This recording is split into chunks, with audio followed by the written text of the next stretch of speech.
Olá, pessoal. Vamos conversar um pouco mais hoje sobre propagação de ondas eletromagnéticas em um meio, chegar ao termo transformada ótica e, por fim, dar alguns exemplos dela. Vamos começar no século XVII com Pierre de Fermat, que era um cientista e um matemático que gostava de discutir sobre a natureza com seus colegas. Em uma dessas discussões, por meio de uma carta, Fermat anunciou um princípio da natureza, que dizia: a natureza faz seus movimentos pelas vias mais simples ou sempre atua pelo caminho mais curto. Então, trazendo essa ideia para a propagação da luz, ela tomaria o caminho de menor distância entre dois pontos e um meio, ou seja, uma reta. Saindo do século XVII e indo para o final do século XIX, temos os trabalhos de Maxwell, onde ele consegue compilar todo o eletromagnetismo em 4 equações e que 2 delas explicam que a luz é uma onda eletromagnética.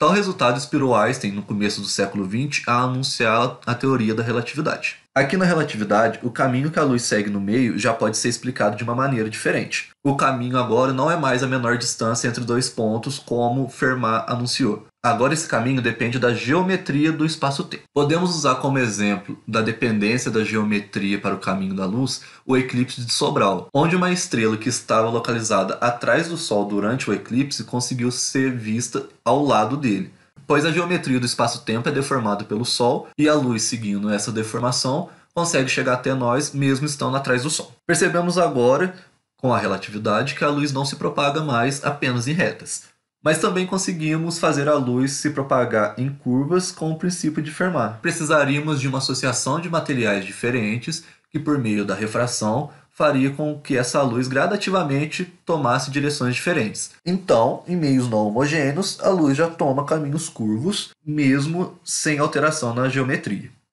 Então, retomando a nossa linha do tempo, em 1923, Gordon, usando as ferramentas que a relatividade forneceu, conseguiu perceber que um material em movimento já consegue perceber um caminho diferente para a luz do que uma reta.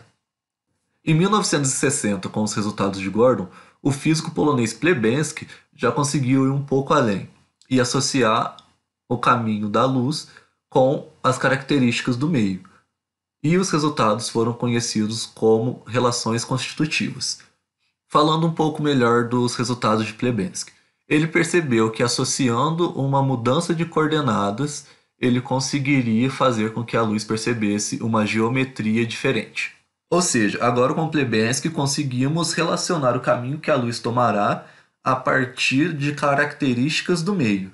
E isso faz com que seja muito mais fácil de se aplicar em várias áreas. Mas os materiais que Plebenski descreveu eram impossíveis de se achar na natureza, o que deixou essas pesquisas um pouco debaixo do tapete. Foi apenas 8 anos depois que o físico russo Viktor conseguiu teorizar os metamateriais. O que seriam metamateriais? Seriam materiais sintéticos com características peculiares, que era tudo que Plebenski precisava. Foi apenas em 2006 que os resultados de Plebenski foram conhecidos como transformada óptica. Por que se chama transformada óptica?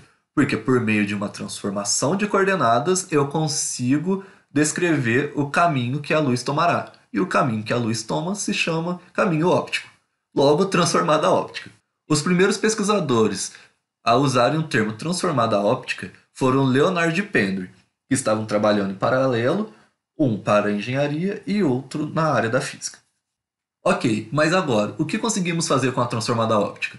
A transformada óptica pode ser usada para se trazer sistemas gravitacionais para o nosso laboratório.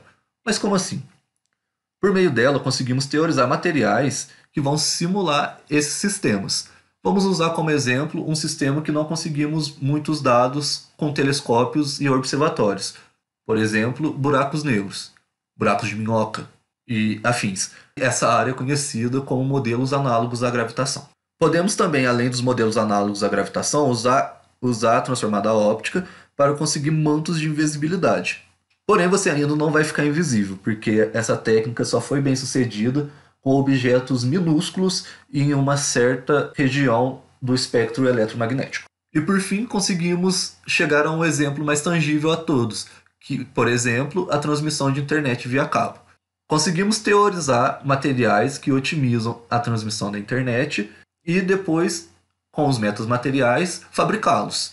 Vou deixar disponível o artigo que fala sobre isso e ele é bem interessante. Então chega ao fim a nossa discussão, que partiu do princípio de Fermat até buracos negros dentro do nosso laboratório. Obrigado e até mais.